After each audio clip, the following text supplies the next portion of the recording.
government considers ban on autocycles or motorcycles nationwide, along with mining activities. Just as terrorists attack Katsina village, kill 5 policemen and 3 civilians.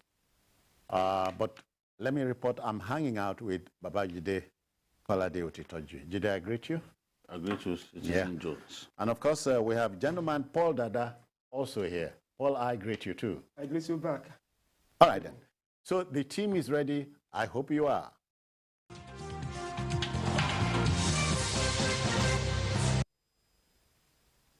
Now, let's go. You know, the father of modern India, Mahatma Gandhi, said, the world has enough for everyone's need, but not for everyone's greed.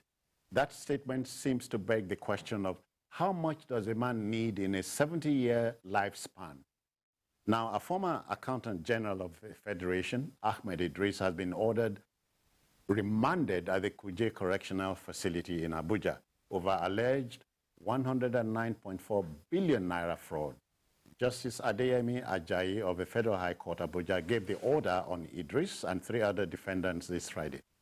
Thank goodness, Kuje Correctional Center can admit new inmates. Jide. Please, more than 400 escapees are still on the run. Yeah. So there is enough room for the Accountant General and the other accomplices in crime to be accommodated, perhaps in a 5-star facility within the prison. I mean, we hope the CCTV will be there now. Something good enough for his stature, for a man of his stature. Yeah. We need to make examples of people who betray our trust recklessly. In Israel, we've seen former Prime Minister put on trial. In other countries of the world, it's not a big deal to put a former president on. But in our country, even people not big enough to lace the boots of a former president, we consider them too big to be put on trial. That's why we are where we are. Yeah. It is terrible to hear that someone that the president invested so much faith in contravention of the extant civil service rules. The president extended this man's stay. Now, what has the president gained from this? You've extended the stay of someone that you shouldn't have employed in the first place. Because I don't believe that people suddenly become greedy. I don't believe that people suddenly become thieves. There must be some elements of it in your character. Oh, yeah. Before you can suddenly, I mean, if all your life you never believed in stealing, that innate character will restrain you sufficiently to the point that you cannot steal the kind of money that we are talking about.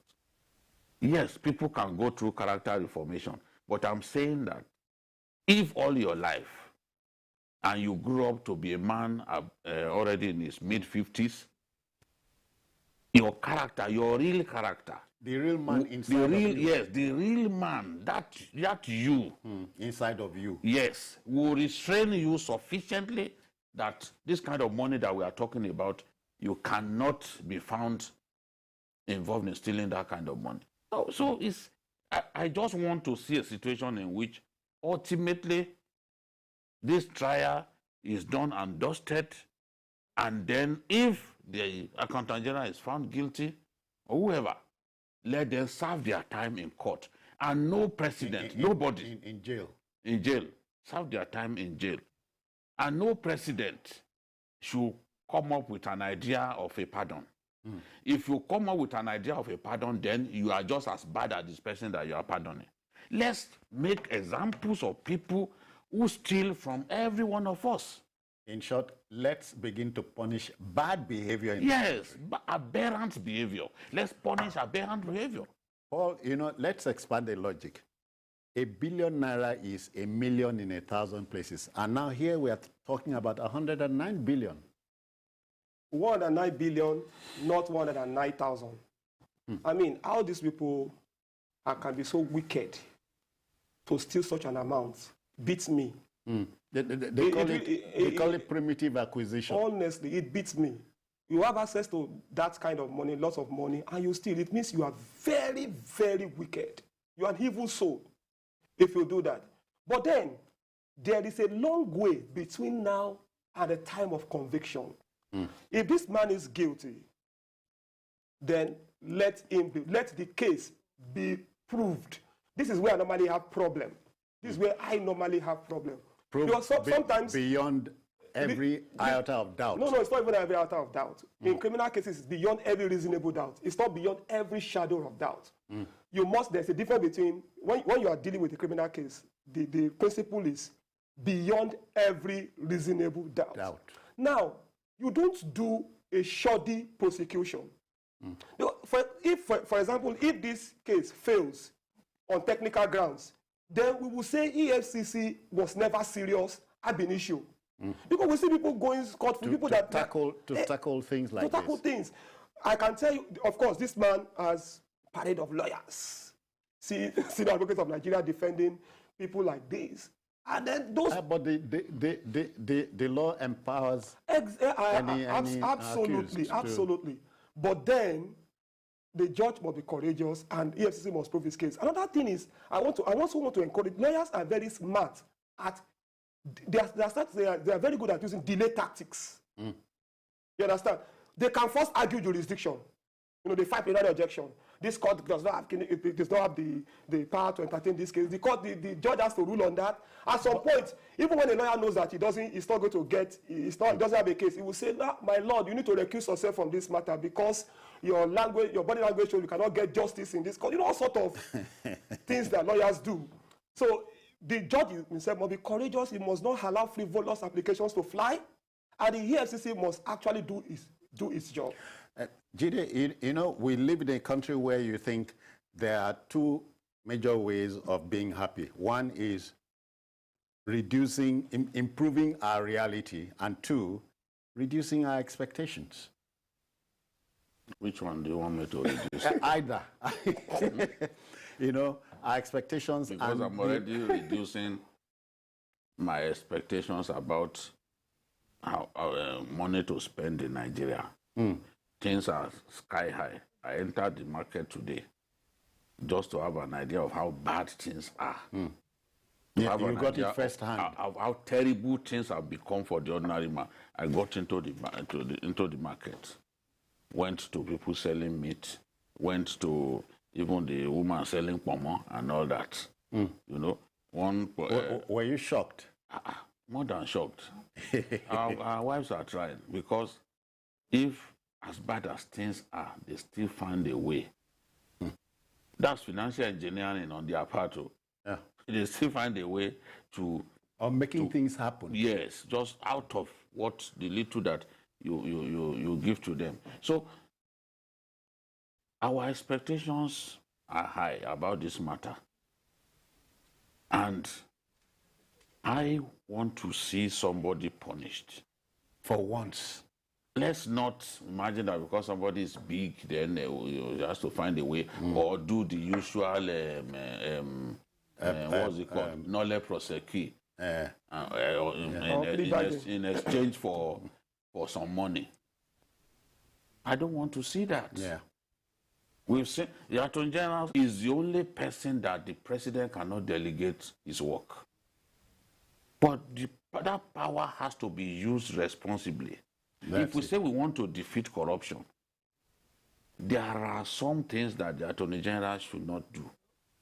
All this cheap plea bargaining, nolle prosequi, just appearing in court and telling the judge that, look, we have decided we are no longer interested. Yes, we are not, that they are going to refund some money. It happened in the case of the former Controller General of Customs. Yeah. They just got to the court and the Attorney General said, look, we are discontinuing this matter.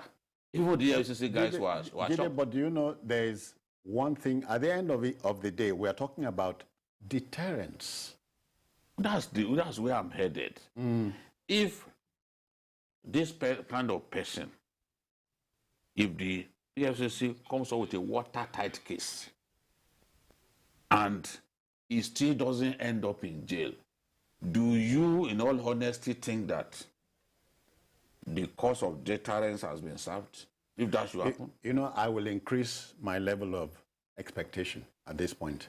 Let's just do their job, do it well, and ensure that story. the person who is guilty ends up where those who are guilty should be. I still ask the question, how much do you need in a 70-year lifespan? That's assuming that that person thinks that he will only be around for 70 years. You know, you are helping people to moderate their expectations, and you are the one talking about expectations. No vex. Many people think they will get to 90. Many people think they have 2 lifetimes. They don't think. Okay. All right. Whatever happens, whatever Jide or Dada thinks, the sun will rise from the east tomorrow, Jide. I know about that. All right, we'll go to our next story. The National Assembly complex, like any federal building, is due for a facelift, or if you like, a rehabilitation, and the job must be given out. The FCT Minister, Mohammed Bello, has announced that the work on the complex, which is ongoing, would go up the sum of 30.222 billion naira. The Senate Committee on the FCT carried out an oversight visit to various projects being constructed by the FCDA, Federal Capital Development Authority. Now, the minister disclosed that the original cost of the renovation was 37 billion, captured in the 2020 budget, but the total cost of the work on the assembly complex is outside the 128 billion naira annual budget of the lawmakers. Are there dissenting voices? Are there dissenting voices? There shouldn't be dissenting voices here. There is no money to fix that thing. We shouldn't, for me, I don't think that is what you should be talking about. Okay. Actually, that's not his question. No. Is anybody disagreeing with me? We must renovate the National Assembly. I disagree with you. That yes, we must renovate the National Assembly. Here, but if I understand your question, let's thrash it out here. We must renovate. If the National Assembly requires renovation, it should be, because they say it has not been renovated since 1999. Yeah. But the truth of the matter is, if there is paucity of funds, like the minister said that it wasn't priority because they had to also talk about build some infrastructure and all of that. Now, the truth of the matter is that which projects is going to better the lives of people, more? Is it the renovation of the National Assembly? I'm not saying the National Assembly complex should not be renovated, but as things stand now, okay, I think it was discontinued in 2020 because of COVID and all of that. There was an adjustment and all of that. Revised budget. So there's no problem with the renovation of a National Assembly complex when it is necessary, but I'm not sure, because we have scarcity of funds now and all of that. I think that if there are more urgent projects that will make lives better for the people, maybe there are still some area part of Abuja that the roads are bad. I know that in the city center and all of that, but there are some parts of Abuja that people may need better life. So I think that if the ministry, or if the FCT ministry believes that there are more urgent projects, I think they should just go ahead with that. Jide, are you for or nay? No, I pity us as a country. I really pity Nigerians. When you hear of humongous sums of money being spent on projects in our country, first and foremost, the contract sums are the highest in the world. Oh, yeah. The percentage paid out to carpetbaggers, to people who facilitate stuff, is also the highest in the world. The level of greed. The highest. Mahatma Gandhi was talking about the level of greed is also the highest. People steal from our country without compunction, believing that the country is doomed to die. Therefore, they can't be bothered. I've been to the National Assembly a number of times. Frankly, I have not seen what should require us to spend this kind of money on innovation. It's still a very beautiful place. It's still sitting majestically where it is. And when you enter it, look, I've taken even white people to the National Assembly. And they were like, wow, wow, wow. That's where we still want to spend 30.2 billion. This 30.2 billion that we want to spend will guarantee water supply in many communities across different the country. States, across different states. You know, 30 billion. And when you do that, it sounds like the budget of many local government areas put together. Of course, that is when greedy governors even afford them the chance to lay hands on the money. Because we see governors don't, they think that even the money meant for local governments belongs to them. That's what they do. So I'm saying that, look, water supply, which were one of the was hit. Yes. Yeah. Those satellite towns and all that. That kind of money, there is what we call the principle of utilitarianism, the happiness of the greater number. This money would deliver joy to a lot more people than the people in the National Assembly who think that. Absolutely. I mean, I don't even understand. Paul, it's still not looking bad at all. Paul, I'll spend this kind of money. I wonder if your knowledge of mathematics is better than mine. 30.222. The 0.222 is enough to renovate. You know, I can understand what Vico is saying. And we are all in this country. We know how they inflate figures and all of that. They just mention this amount as if it's... I think that I align with his thoughts. That there are so many people that are suffering. There are so many people that will benefit from this amount. If we use that... No, I beg, look directly into the camera and ask the FCT minister. 1 billion no go do the job. One. I'm sorry. I don't know. They're making it look like they want to change virtually everything there. Yeah, because 30 billion is like building a new structure. Yes, you can actually build a new National Assembly complex with 30 billion. Depending on how frugal you are. No one can convince me that you can't build a National Assembly complex with 30 billion. 30 billion is a lot of money. It's a lot of money. I said 1 billion is 1 million in 1,000 places. Maybe they've forgotten that that's what it is. Maybe I should not have said it. Oh dear. 30.22 is a lot of money. Frankly, it's a lot of 222 money. The cost million. of providing water supply for our people. Yeah. Honestly, the cost of providing renewable energy for tons of communities, dozens of communities. It's not that expensive. Yeah. You'll be able to bring joy to a lot more people than people already overfed. And Paul, when I heard that the National Assembly has given the okay for states to generate electricity, it gave me a lot of joy because electricity generation is on the concurrent list. So you are looking at 30 billion to renovate a building that already has been in use and so on. And there's no compunction. No ripples. It seems to me that when people get to such places, their mind bends. They behave like people that are living in alternate reality. You know, people are suffering. I mean, many of them were, of course, were part of before they got into power. I'm sure many of them were critics of government of the day. Yes, no. But when they get there, something just bends their mind. Maybe because there's a lot of free money to throw around. They just behave like they are no longer Nigerians. They are no longer living in our own reality.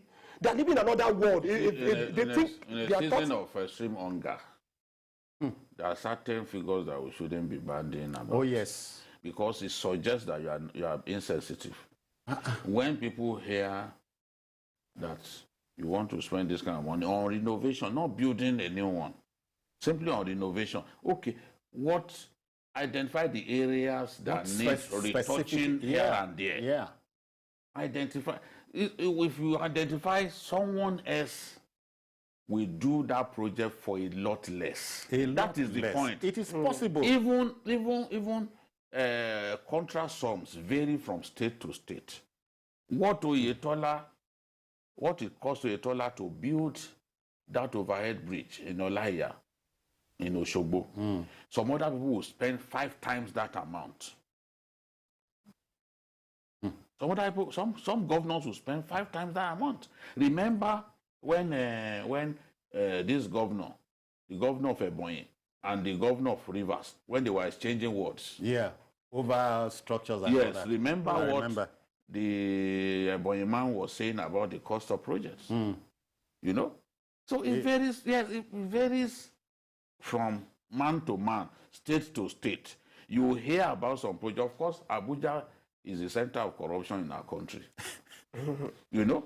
The greatest people is in Abuja that you will find them. Abuja remains the center of unity, you know. That's what... I don't know about corruption. Oh, when you go to Abuja, you know what corruption is.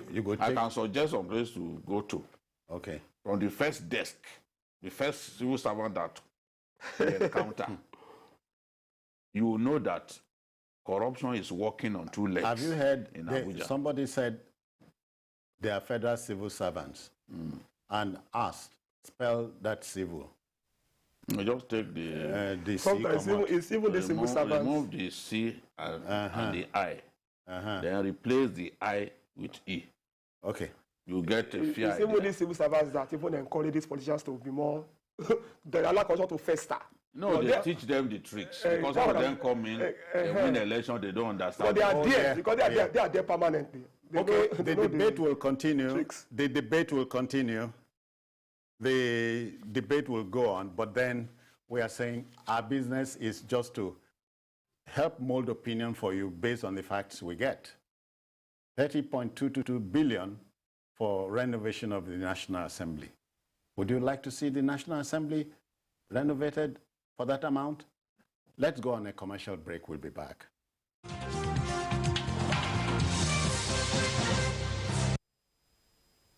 Good afternoon, sir. Please, I need a room to rent in your house. Okay, where do you work? I'm a nurse. That means you won't owe me rent. Congratulations, young lady. You have yourself a house. Well, thank you so much, sir. So, how much is the rent? 90,000 naira. Oh, but wait, where are you from? I am from Akamata. Akamata what? Akamata in my house? If you know how you got into my house, please get out right away. My spirit and that of Akamata people don't have anything to do together. Sir, what have I done? Your people from Akamata are known for bad things. That is what they represent, and you can't live in my house. Just get out right away. What's going on? Leave my house, young lady. Yes, our differences extend to our languages, culture, food, and even belief. But we are bound together by the cord of love. With one heart, with one voice, we will make Nigeria a hub of greatness, a place where the people live as one. This message is brought to you from the Center for Democracy and Development, CDD, with support from the UK government.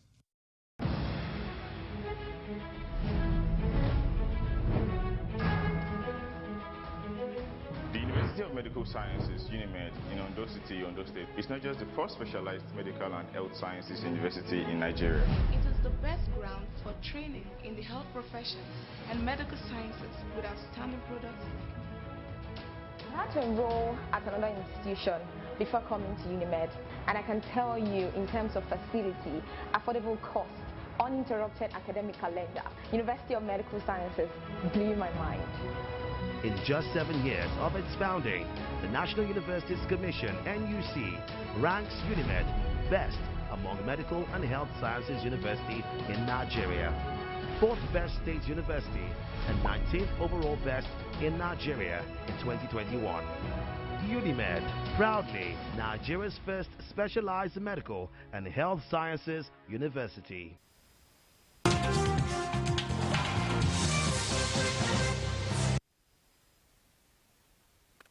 All right. You know, the Minister of Information and Culture, Alhaji Lai Mohammed, appears to be on a collision course with organized labor in Nigeria. This is having to do with a planned protest in solidarity with the Academic Staff Union of Universities, ASU. Whereas the minister says the planned action is illegal, Labor's reply is straightforward. Freedom of expression and protest are within the ambit of the law and therefore guaranteed by the Constitution. So the minister has no power to stop it. This appears to be a season of anomie in our country, Jide. I don't know. The minister is a lawyer. Yes, but that doesn't matter. Okay. That is a lawyer doesn't matter. If he has taken no, but it does. He should know what is law and what is not law. He may not be talking law at this time. Okay. May not be talking law. You know, a man has the option to follow his intuition or follow his mind. So, in this case, I've not seen that Nigerian leader, that Nigerian public officer who will go and arrest the NSC chairman if he were to lead a protest. You say it's illegal. Arrest the NLC chairman, let us see whether you are not going to cause a much bigger problem across our country. You know, so everyone should be concerned that nothing is being done to put an end to the strike that is ongoing. Yes, there are issues that divide the stakeholders, but problems are meant to be solved. Government has set up 2 panels now. Both panels clearly have not come up with the kind of resolutions that the people in government wanted. We had the Muslim Jibrin Committee.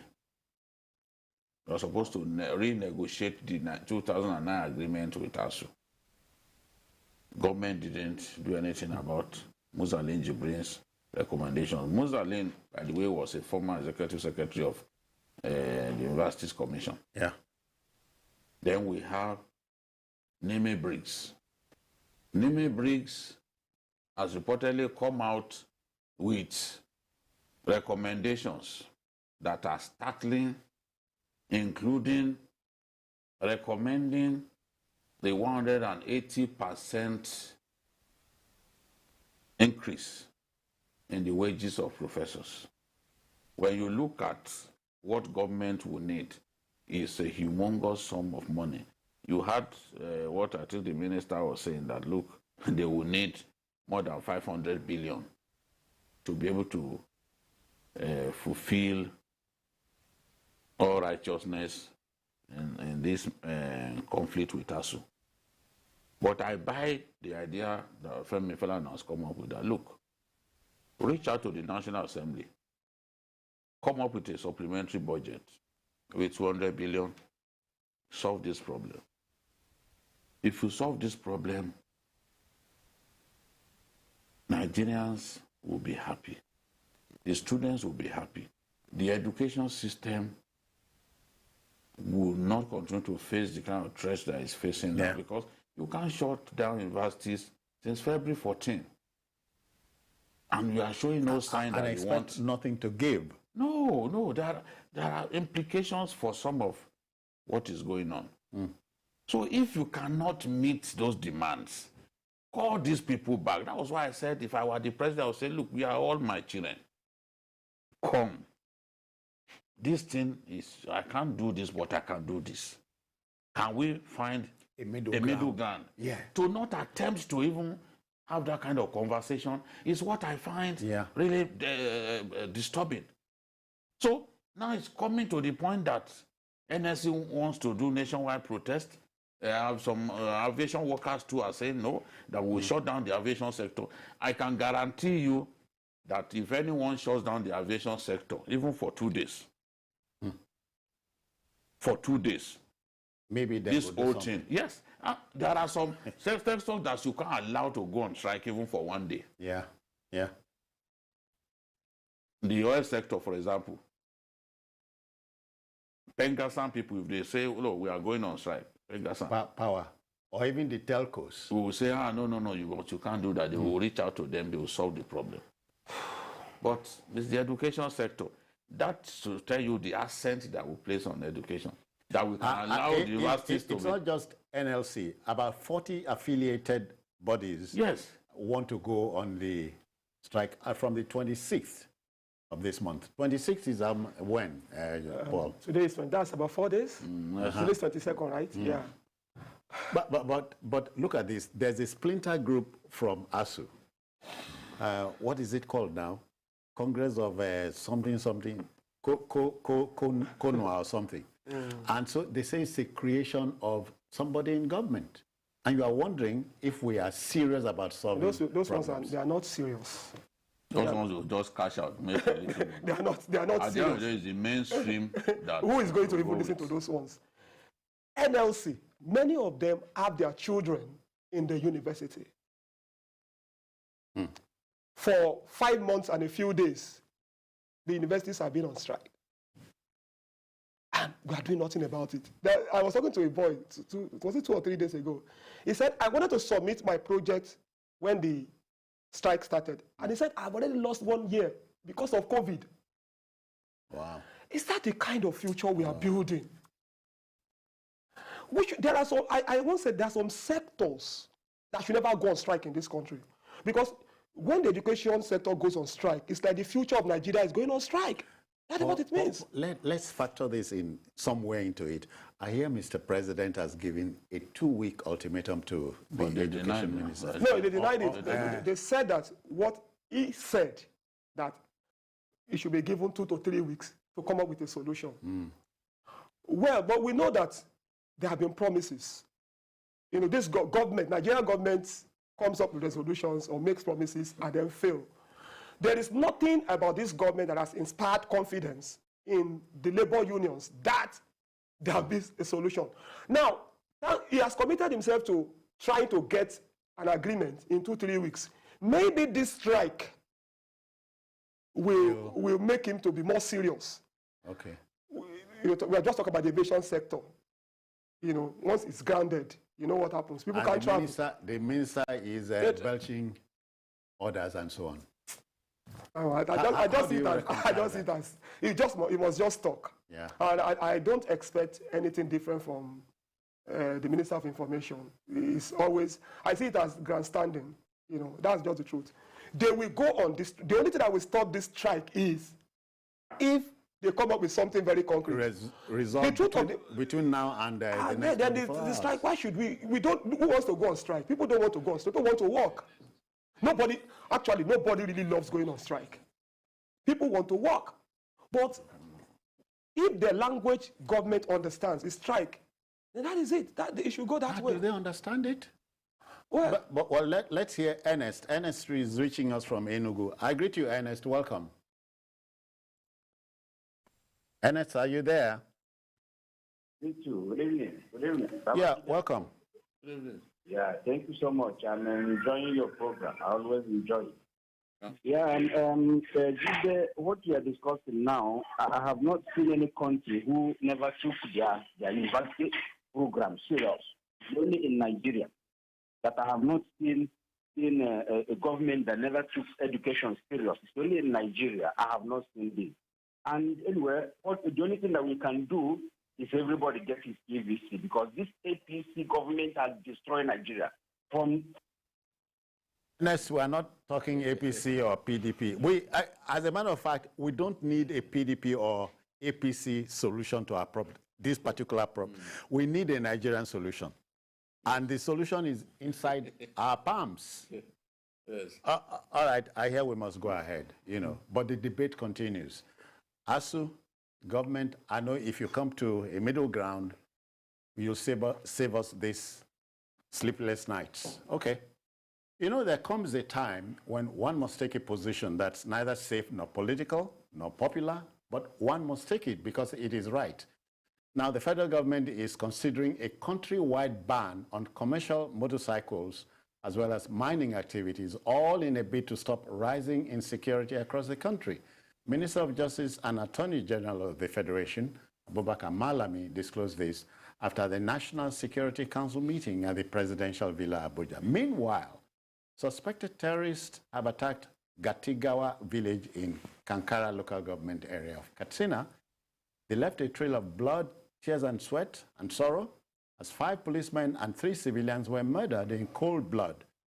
The choice is between what is right and what is easy. But first, let's share the story of the National Security Council meeting by TV News.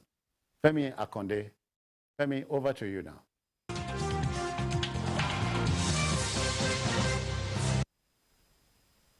The second Security Council meeting in 2 weeks. Another opportunity for the Commander-in-Chief of the Armed Forces to appraise the security situation in the country, take action and make recommendations. This time it appears far-reaching measures will be taken that may have a direct implication on security across the country. The federal government is considering restricting the use and distribution of motorcycles, which is a major means of logistics for terrorists and bandits. Extensively deliberated often as to what needs to be done for the purpose of ensuring that their means of logistics are indeed adequately considered and the necessary steps are taken in degrading their capacity to move around. The Security Council also considered a possible ban on mining activities as a way to suppress the source of funding for bandits and terrorists. It appears these mines have become the playground for criminals and has forced investors to leave the sector. Government is looking at what measures to take in terms of addressing, bridging and blocking associated source of funding, including payment for ransom and indeed the mining activities and the possibility or otherwise of suspending for the time being mining activities. The Minister of Interior disclosed that a preliminary report of the attack on the Kuje Correctional Facility is on the President's desk. Sufficient efforts at intelligence were made, but unfortunately those of you who accompanied me when I visited the place will show that I said very clearly that we had some problem with the will to hurt, and that is how I want to say. I'm not blaming anybody. The enactment of the Terrorism Prevention and Prohibition Act, signed by President Muhammadu Buhari in May this year, will now provide a legal framework for the federal government to tackle banditry and terrorism on all fronts, especially stopping the cash flow to terrorists, apprehend and prosecute their financiers. Femi Akonde, TVC News, Abuja.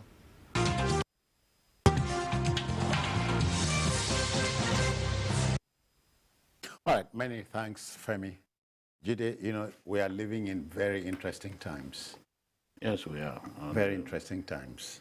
The biggest problem confronting our nation is insecurity. Maybe some years back, the biggest problem was corruption. Some years back, the biggest problem was the economy. Now, people think that they have to be alive first before they can even make ends meet.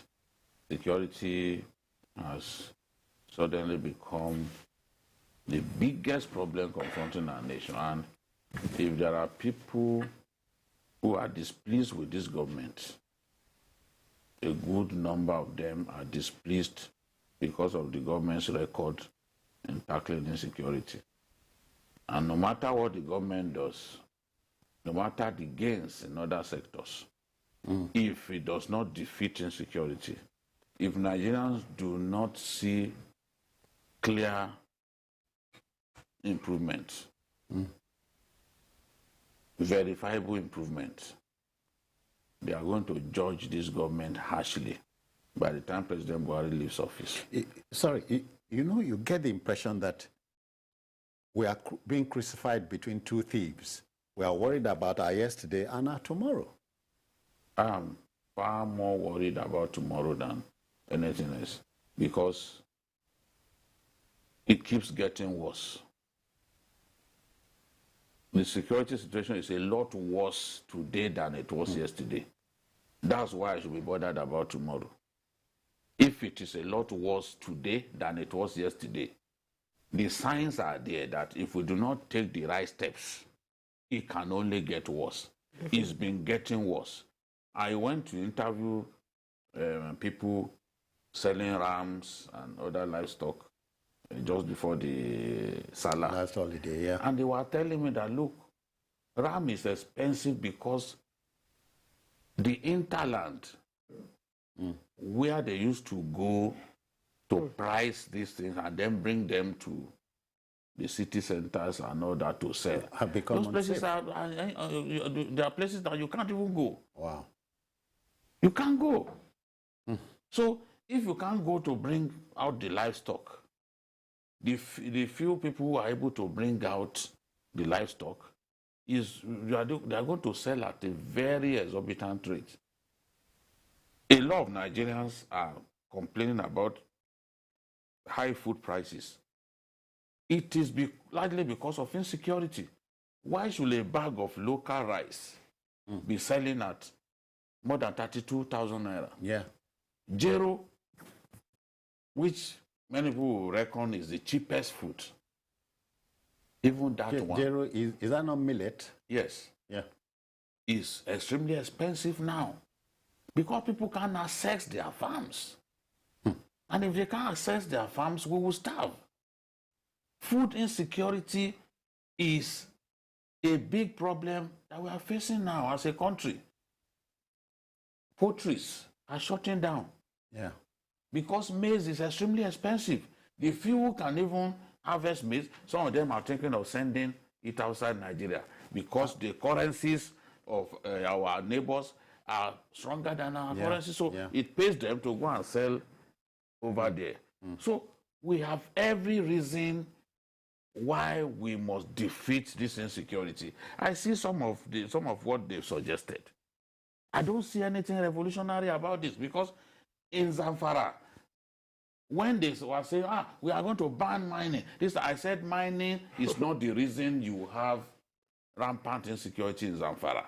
There are local governments in Zamfara where banditry is rampant, whereas they don't have... Is it mining or illegal mining? Whether it is illegal, I'm telling you, I'm heading somewhere.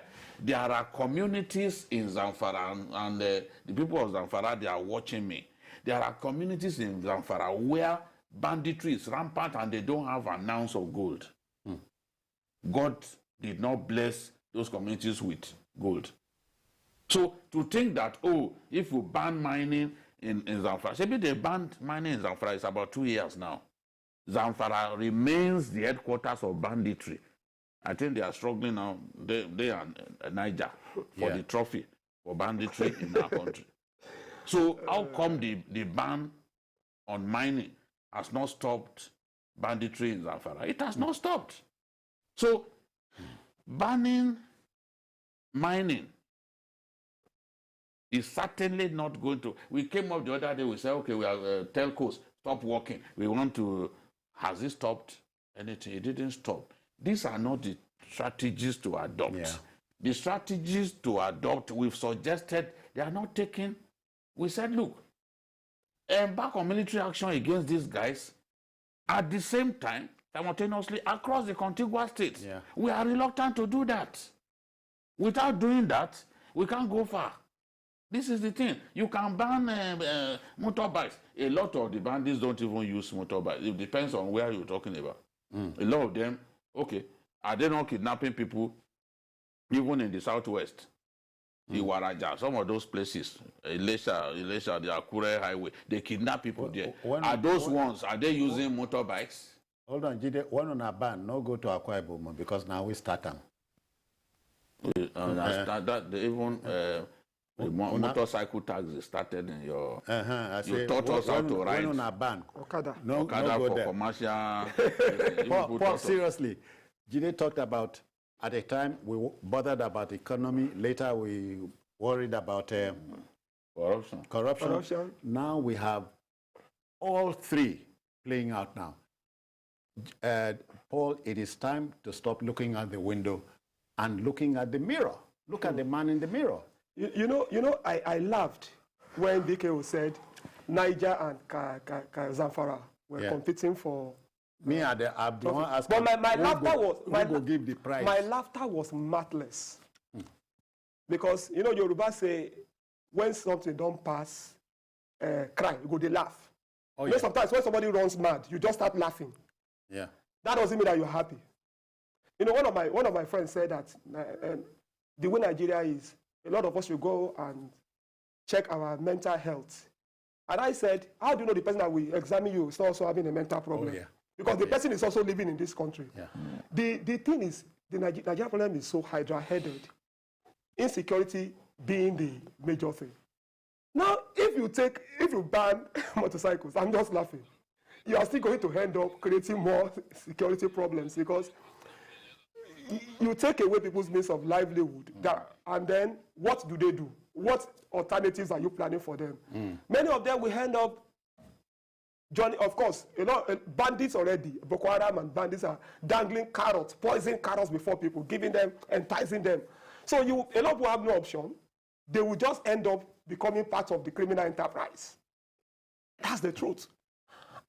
Yes, we know that there are states that have banned Okada, but that's a different thing. Yeah. That's a different. Lagos State has banned Okada in some places. They call it phased banning. Lagos State is different from some of these places. What is the means of transportation in some of in the hinterland? You know, if you ban Okada. So the truth of the matter is, we need to. You know, I'm just aside thinking, maybe one should just. I don't want to lose hope, because I'm very pessimistic about the capacity or the willingness of this government to deal with this thing holistically. Because the solutions are not far-fetched. What about the issue of sabotage we're talking about? From the inside. From the inside. We've seen community leaders sabotaging the efforts of security. We've seen people even in the security section. We've seen governors, or maybe governor presidents, saying that there are people in government who are sympathetic towards the bandits. What are we doing about that? Nothing. Jide, you know, we must not lose sight of the story about the Katigawa village in Kankara.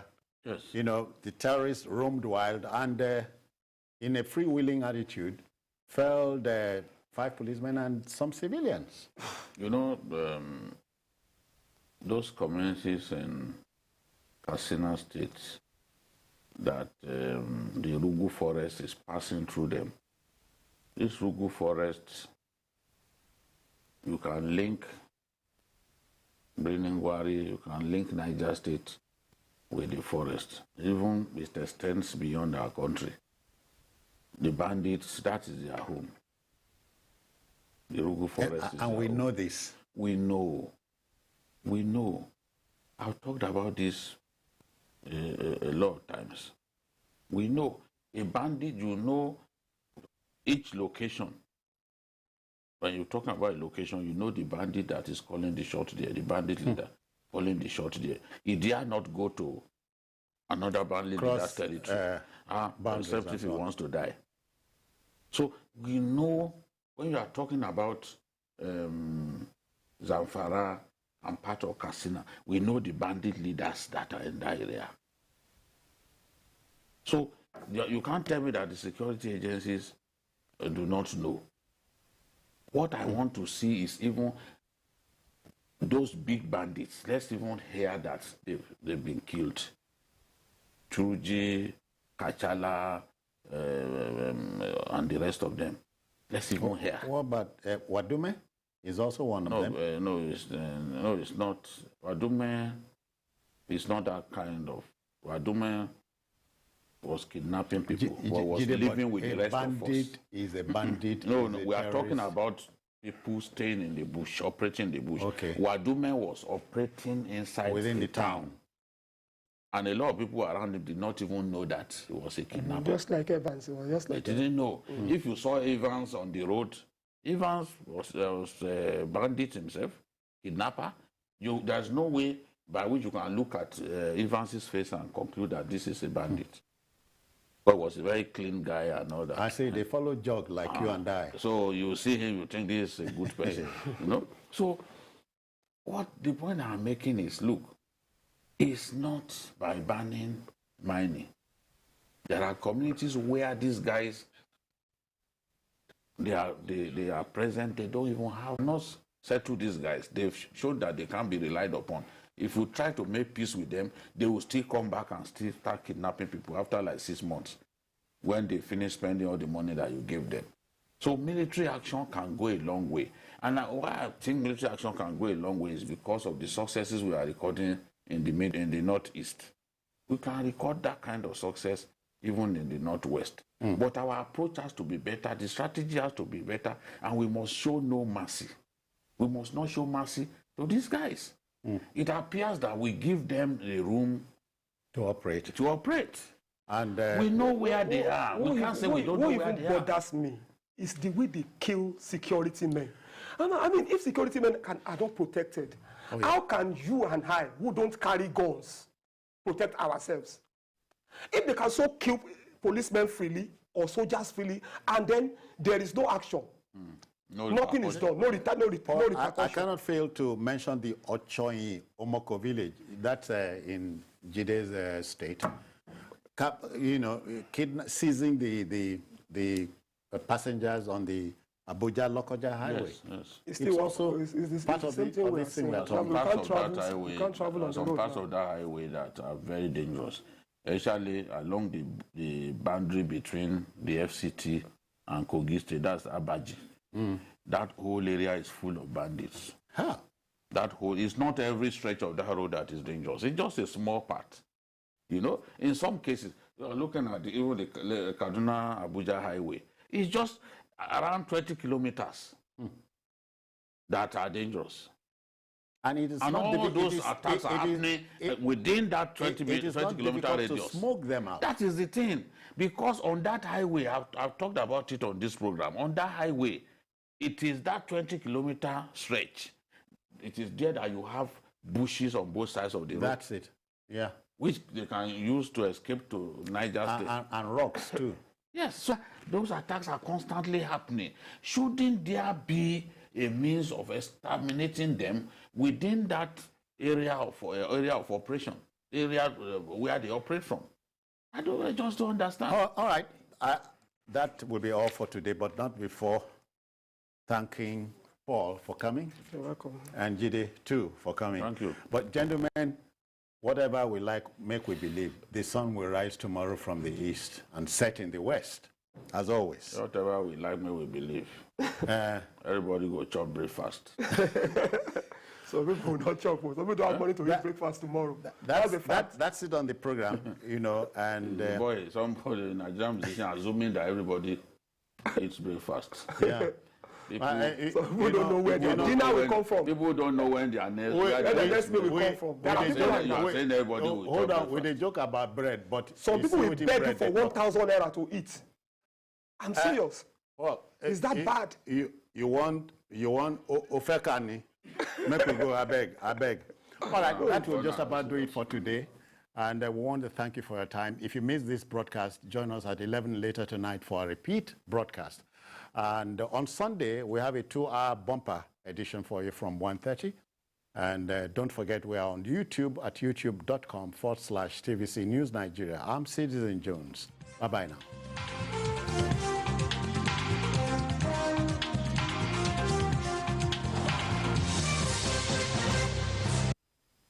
We are the dynamic global energy company of choice, steering the course of Nigeria's biggest export industry. With years of commitment, delivering greater value and improving lives, NNPC is transformed to better meet your everyday energy needs and retain the position as the largest contributor to the Nigerian economy, generating